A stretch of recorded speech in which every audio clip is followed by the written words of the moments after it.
Don't do that. Boss. Don't do that. Oh, but don't do that. I didn't allow Bella. Perception is very, very important. I'll come back to you. I'll come back to you. Daniel Akese. I'll come back to you. Daniel Akese. Daniel Akese, Peace FM.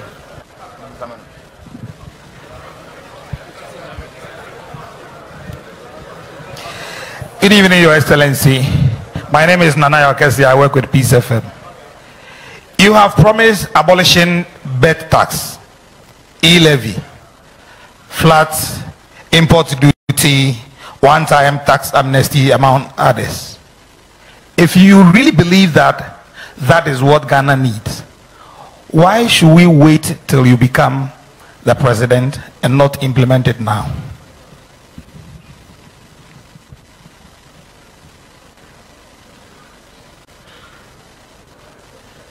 Need to go to this. I see Samson Ladi.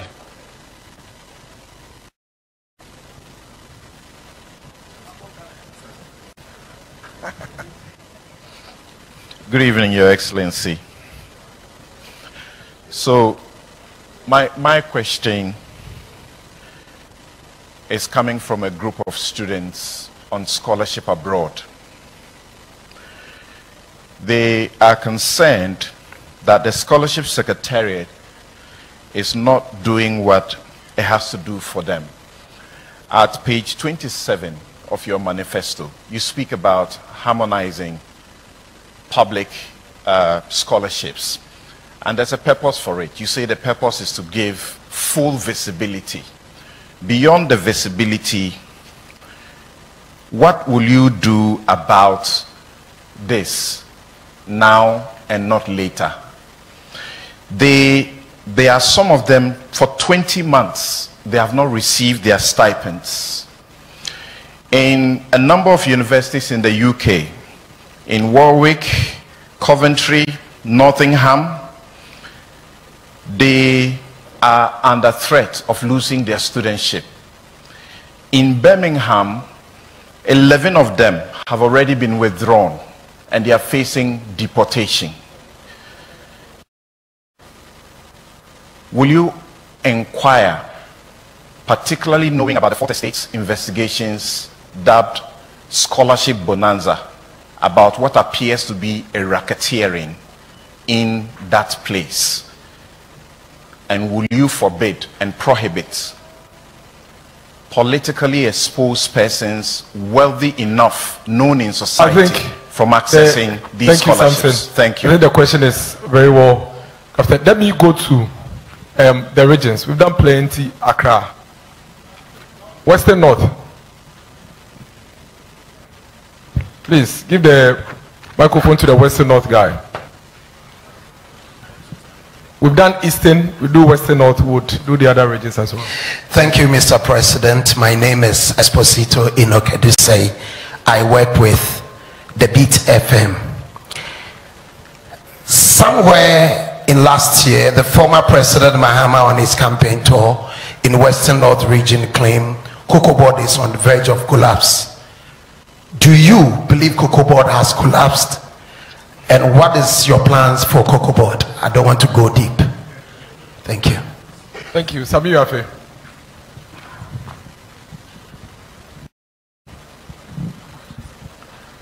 Excellency, good evening. Thank you very much. My name is Sami Yafe. I work at CTFM Channel 1 TV. So a few meters away from us is the site for the construction of the National Cathedral. We know huge sums of money have been sunk into the project. What will you do about it if or when you become president of this country? Thank you very much.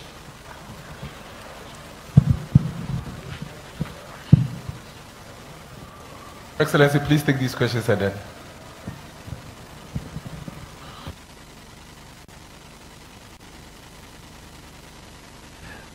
Thank you very much. Let me take them in the order in which they were asked. I think that the first question had to do with NAPCO, the Nation Builders Corps, and the arrears that have been owed to NAPCO. I think that the program had about 100,000 people on it, And I think initially it was supposed to be a 3-year program, and then would be renewed and so on. But I think that so far, out of the 100,000 that were taken, 34,000 have exited into permanent jobs under NAPCO.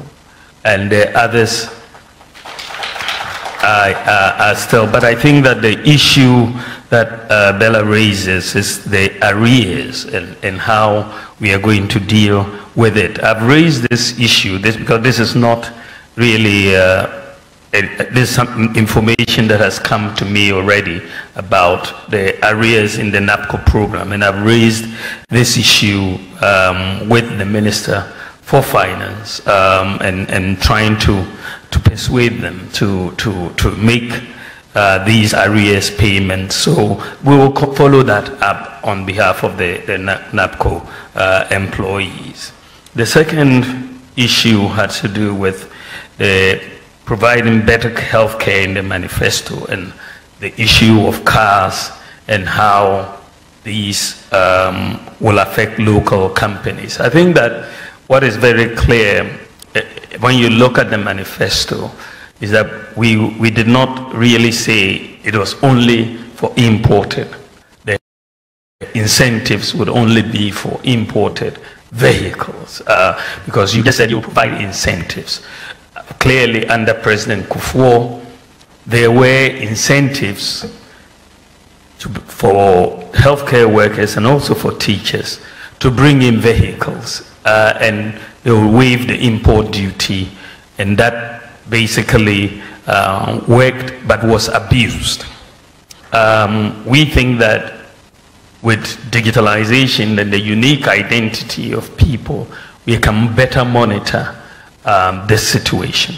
But the issue is that we need to be able to see how these teachers and these nurses could also acquire with the necessary incentives from the local manufacturing companies. I mean, as you know, the numbers of teachers and nurses are very, very large relative to the production capacity of some of the firms here. But we are leaving that open to discuss with them and with the manufacturing companies here to see how we can incentivize. Our preference clearly is to buy local. And so we will work with them to see how best, if they can meet the terms in terms of production on time and all of that. I think we will try to incentivize them, but we will leave it open for discussion, and that's what we've done. The other issue was that we wanted to do these tax reforms, import duty, flat tax, tax amnesty, and so on. But why don't I do it now? And why do I want to? I must have a manifesto. Otherwise, if I do everything now, if I could, what would I do when I come into office? I mean, how can you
do everything? Even President Mahan talked about the scholarship students and all of that. And I think this is a very, very important issue.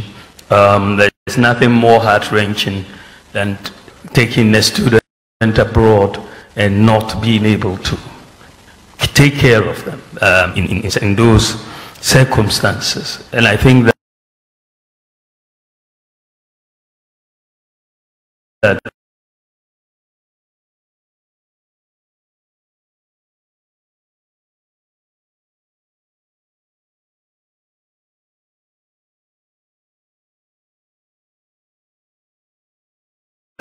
I believe, and this is what that one publish all the beneficiaries of all of these scholarships as they come, so that everybody knows who is getting the scholarships and so on.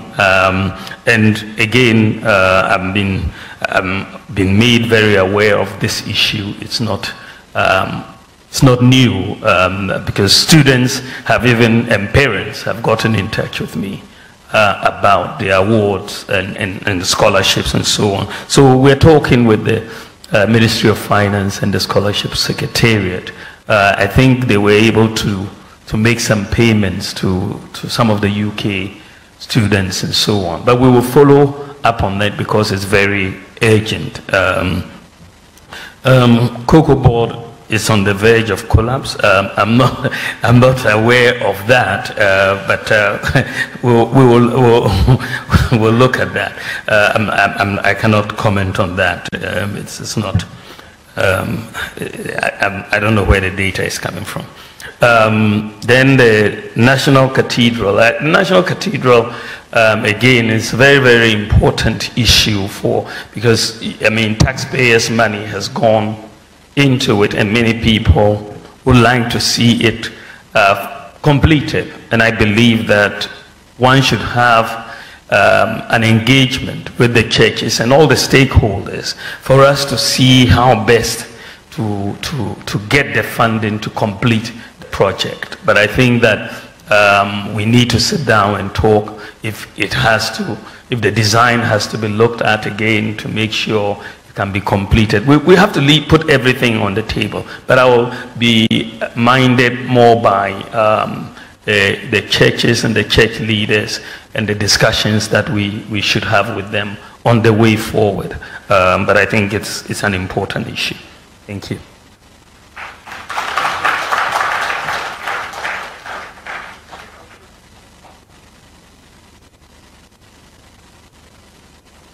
The sports fraternity, so the PFM. Hello. PFM Sports. Your Excellency, there was a question about the pharmacy staff and their arrears. If you can clear that one, then. Yes, the pharmacists are my very good friends. But you're talking about 322 pharmaceutical doctors who are threatening to sue the Ministry of Health for their allowances.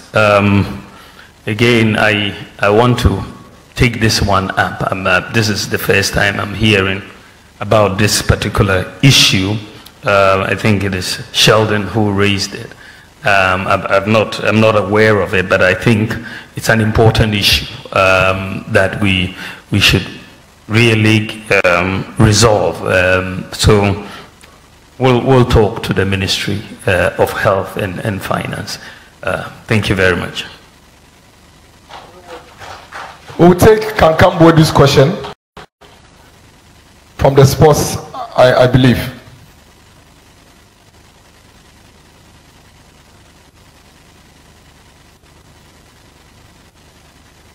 Please go ahead.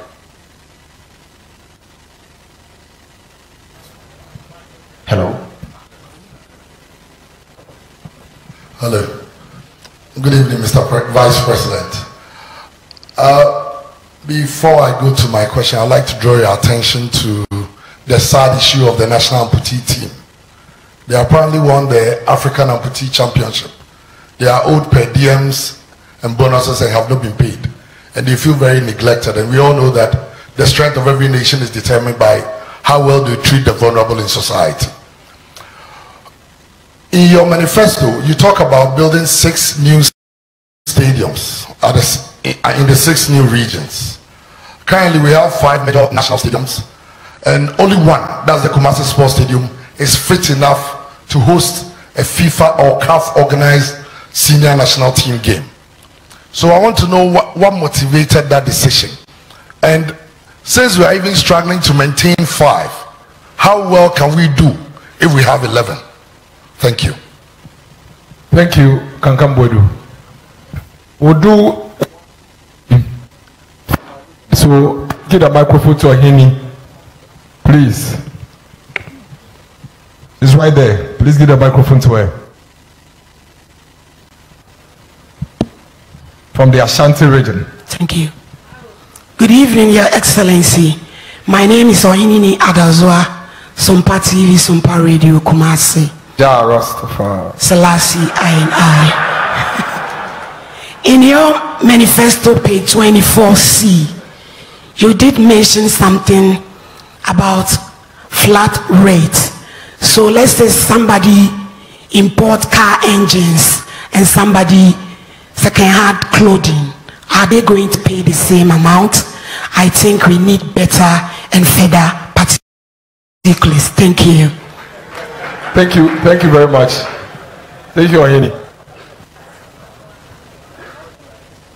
So, that's it.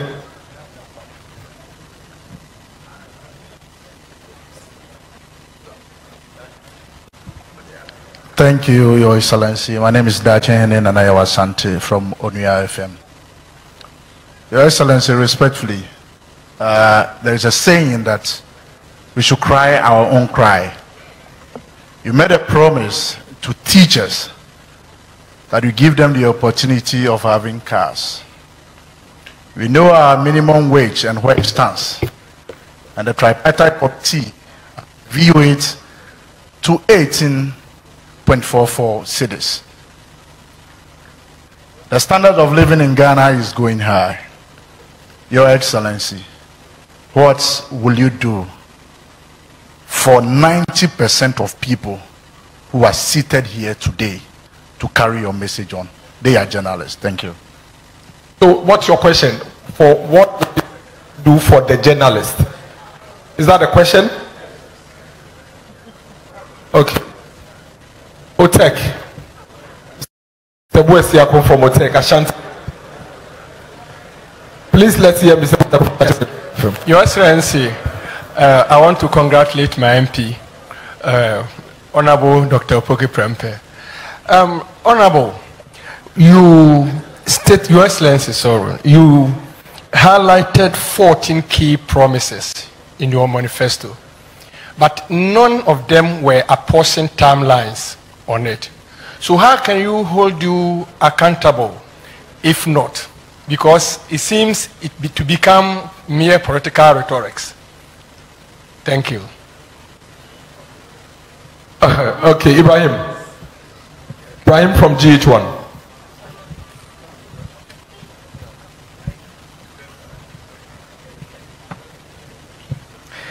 Thank you very much, GH1. Your Excellency. My name is Ibrahim Al-Hassan, GH1 TV, Star FM. Your Excellency, of course, forgive me for taking you back in 2016 when you were on the campaign trail. You had this declaration, and it's a very famous one. Parents are suffering, students are suffering, traders are suffering, pensioners are suffering, drivers are suffering, contractors are suffering, civil servants are suffering, farmers are suffering, fishermen are suffering, men are suffering, women are suffering, children are suffering, and Ghanaians as a whole are suffering. May I know the status of suffering of these individuals today?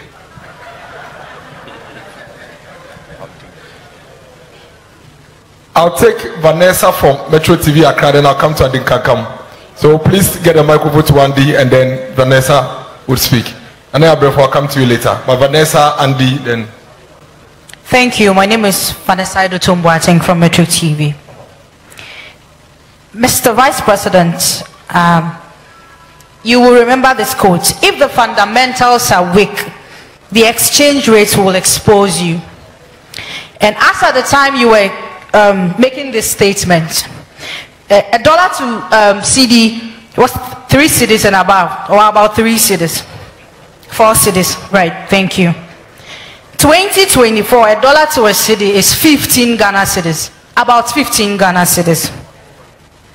Okay, over 15 Ghana cedis, thank you. How do I explain this to my mother, a cocoa seller, that in 2014, the fundamentals were weak? In 2024, where the dollar is now 15 cedis, the fundamentals are not weak, but the prices of goods and services are high today. Thank you. Okay. Rapoko, please. No. Yes, let Abida come and then you come. I want to hear more of the ladies at the front.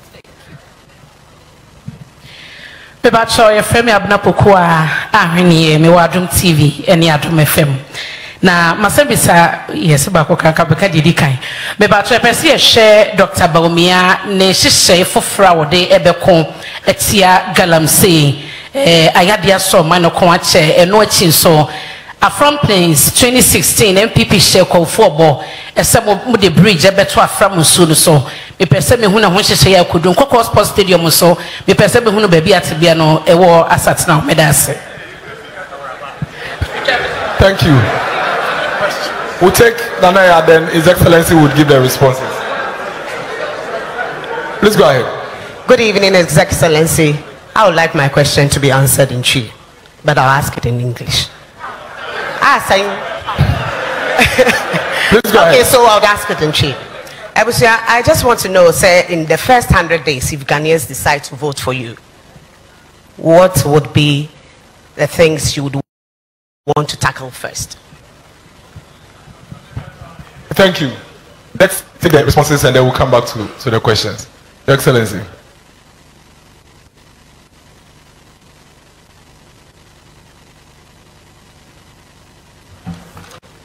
Thank you very much. I think the first question is looking at the national amputee team who are owed some allowances. So I'll talk to the sports minister here to get the facts on the issue, and if that is the case, I will try to expedite their payment. So I'll when I leave here, I'm going to raise that issue. There's also the issue of 6 new stadia that and only one of the existing 5 is being maintained. I think that is a very good question. One of the problems we have is the lack of maintenance of our pitches. I met with the Black Stars in Kumasi before their last game there, and when we met, the coach and the players were very clear that what they really needed, and this is why I've put it in our manifesto, was an international standard pitch. You know, that the pitches that we have are difficult to play on, and we needed international standard pitches. So in fact, in the manifesto, we need to do it. And I believe that we need professional management in terms of the maintenance of these pitches. And we need to train people and also bring in the people with the knowledge. And so we are going to do that, because we just build the pitches and there is very little maintenance of the pitches and the management of the pitches. So I think this is going to be one of the things that we're going to do. The building of the 5 other stadia, as I said, you know, we've made that commitment actually as far back as 2019, that with all these new regions that are coming on board, we will have to build stadia for them to encourage sports. And I believe that we've done quite a few already in terms of the multi-purpose sports stadia. We are doing 10. We've completed 6. 4 are almost done. and we are going to do another 5. So, I mean, the record is there that we've done 10. I think that we can do another 5 without much of a problem. Then the question came on the flat rate and whether second-hand clothing and spare parts will be paying the same rate. No, I think that the categories will be different. And with the flat rate, what we want to do is to bring a lot more predictability in import duty payment. At the moment, there isn't predictability, and there's a lot of discretion that seems to come in from time to time. And so what we are saying is that we're going to bring in a flat rate in cedis. So if you are bringing in spare parts, and there's a 40-foot container of spare parts, you will know exactly what the duty is for the spare parts, say 20,000 cedis or 15,000 cedis or 30,000 cedis. It's a flat rate. So when the 40-foot container arrives of the spare parts, then you know you'll pay 40,000. If you are bringing in second-hand clothing, and that is attracting 20,000 cedis duty, you will know beforehand that it will come. It's not that it will arrive and then the price will change because they will say the exchange rate has changed, so you pay more. But it will be a flat rate. So there's not going to be any confusion.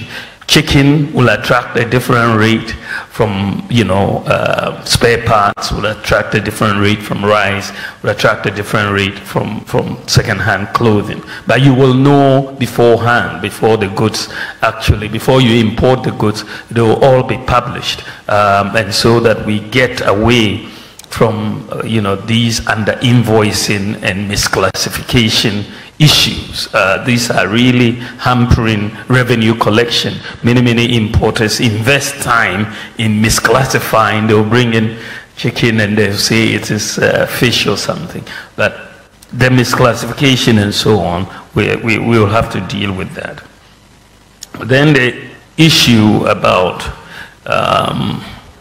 cars for teachers and what we want to do for journalists and all of that. I really believe that one of the major problems, and we address this in the manifesto, that hampers workers and livelihoods in our country is the fact that we operate a cash-based system. Unlike in the advanced world where they operate a credit-based system. So in ab initio, life is much harder if you are a teacher in Ghana versus if you are a teacher in the US or the UK.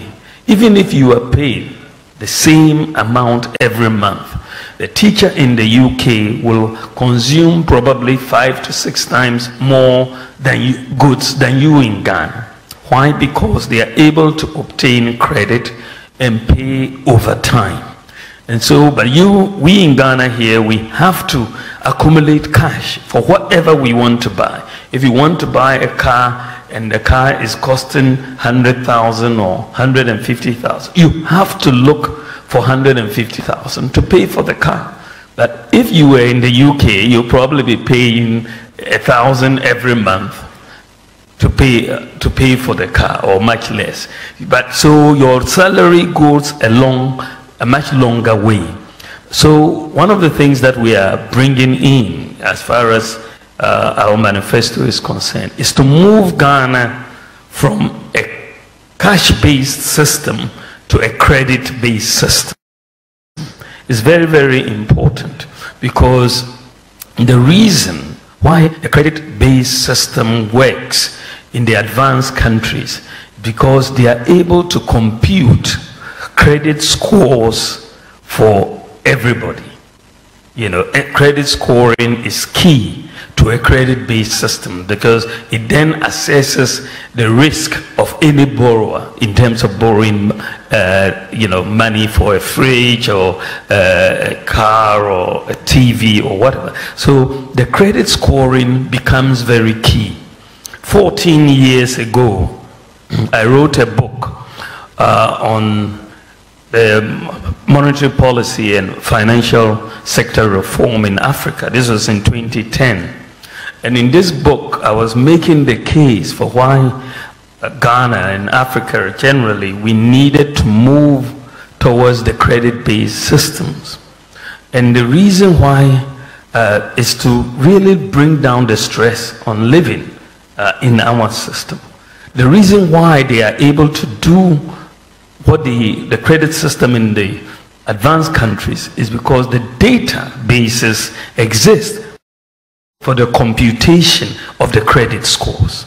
So the unique, what you need, a unique identity that exists, address, it exists, financial inclusion, a bank account where you can, it exists. So when we came into office, I was very clear in my mind where we wanted Ghana to go. We needed to put in place the digital address system, the Ghana card, which we have done. We needed to put in place the address system. When we looked at the address system, I realized that it was going to be very difficult to go with what we had before, street addresses and so on. So I proposed that we go with digital address systems. I mean, at the time, only one country in the world, Mongolia, had a digital address, a wholesale digital address system. Only one country in the world. But I said, look, Ghana should move in that direction because we can leverage on GPS technology and have a digital address system. Now, we have been able to get a digital address system, and we are the second country in the whole world to have a wholesale digital address system. In every part of Ghana, we can have a digital address. Now, then the third leg of this to allow us to get to credit scoring was to make sure most Ghanaians would have a bank account so that your financial transactions can be scored and monitored and so on. But when we came in, I realized that, of course, very small percentage of people had bank accounts, but a lot of people had mobile money accounts, you know, and so I made the point that the key to get everybody financially included was to have that interoperability between the mobile money account and the bank account. And so we were able to do this mobile money interoperability. And so today, Ghana now has all the elements. All the elements are now in place for Ghana to move to a credit-based system. All the elements are now in place. And so we expect credit score. I mean, in fact, interestingly, when I made the point that individual credit scoring doesn't yet exist in Ghana, people were actually arguing, saying that that wasn't true, but that is absolutely true. So we are going to begin, you know, proper wholesale individual credit scoring, which would then provide us a basis so that, you know, people can buy their cars. And I mean, someone was talking about the local producers and all of that. Once they know that we can offer this to teachers and they can pay overtime, or to journalists and they can pay overtime, and they don't have to bring all the cash at once, then life will be much more bearable to all of us. So my expectation is that the credit scoring system, things are moving much faster than I expected. It's now manifesto, we're moving to it, but I think that it's likely to begin before the end of this year because of where we are now. I expect to launch it reasonably soon because of where we are now. We've got everything in place but that will fundamentally change everything for Ghana. Currently in sub-Saharan Africa, it's only one country that has a credit scoring system and a credit base. That is South Africa. Ghana will be, before the end of this year, the second country in sub-Saharan Africa with a credit-based system. But it will bring down the pressure on all of our workers once you enter into that. Then there was a question that went on the lack of timelines for the manifesto in terms of promises and so on. I think that when you are going for an election, you are going for an election for a 4-year term initially, isn't it? Yeah, so your promises have to be in line with that term of office, right? That this is what I want you to elect me to do these things, right? But I think that we have a pretty good record in terms of honoring our promises. We've done some work to look at our 2016 manifesto, what proportion of those promises we've honored, and it has been 83% of the 2016 manifesto has been honored, 83%. And then when you look at the 2020 manifesto, 2020, even in the midst of all these crises, we are fulfilling, or we've fulfilled 80% of our 2020 manifesto. My opponent in his 2012 manifesto, when he became president, he only fulfilled 28%. We've done the numbers. 28% of his 2012 manifesto. 280 promises. He didn't fulfill 203 of the 280 promises. He only fulfilled 28% of his promises. So I think that we have a better record as far as fulfilling promises. And when I put something down, I usually have a good idea how I'm going to get it done. And so that is I think something that we are going to look at. I think that the issue has come about suffering. And I remember very well, my statements. Teachers are suffering, and doctors are suffering, and journalists are suffering, and everybody is suffering. In 2016, which was the case actually, in that regard. But I think that we've moved on significantly since 2016, and we can point to a few things that we have, because at the end of the day, you reduce suffering broadly by creating jobs so that you give people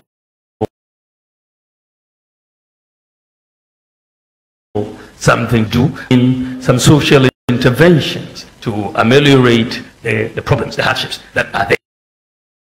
So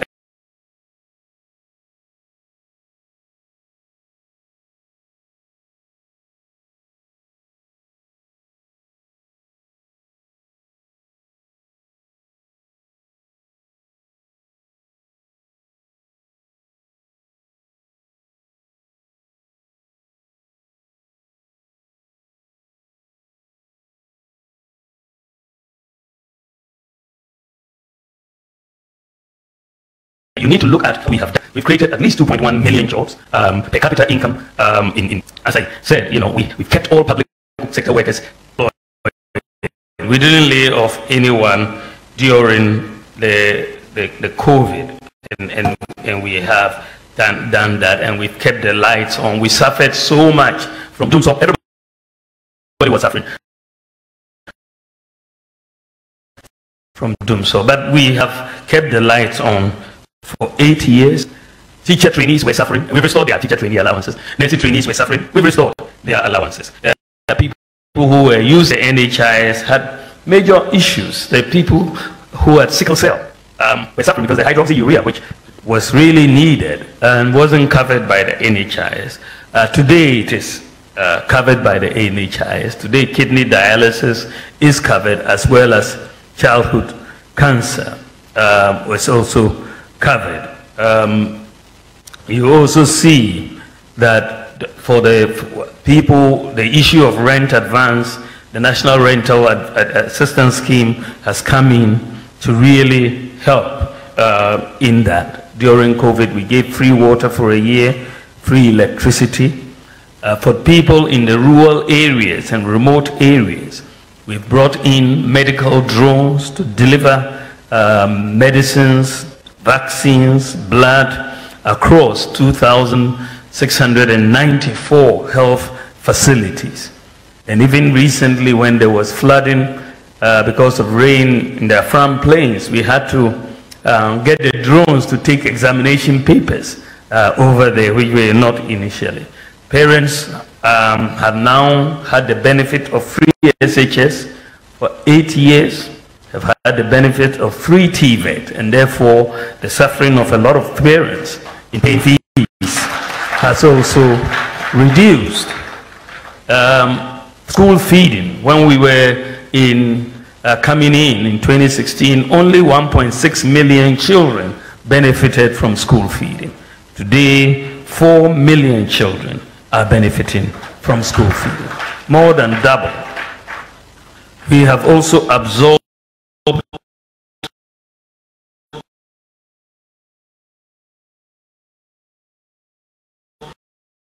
the examinations for all for BEC, and then, as I said before, we've doubled the number of student loan recipients from 30,000 to 58,000. We've introduced the no guarantor student loans. A lot of students who were suffering, looking for guarantors, now just need their Ghana card, and they will get it. You know, so we've done quite a bit. We brought in one constituency, one ambulance, and we procured the ambulances for many of our constituencies or many of our districts. And also, if you look at the small and medium enterprises who had major problems in accessing funding, we've provided funding over the last 8 years to 444,000 SMEs, 1.4 billion Ghana cedis. Which has been quite significant by any account, and very historic in that regard. So I think that yes, the suffering is there, but we've done a lot of social interventions to ameliorate that suffering. It's not gone, but at least we can point to things that have gone in to reduce the suffering of our people. I mean, even renewing National Health Insurance card was a problem. Just to renew it, many people had to go and sleep. I know in my constituency, people had to go to the NHI office and sometimes sleep for 3 days before they could renew National Health Insurance membership. But today, you just sit in your home and renew. Today you sit in your home and buy electricity credit. You don't need to take trotro or taxi and go somewhere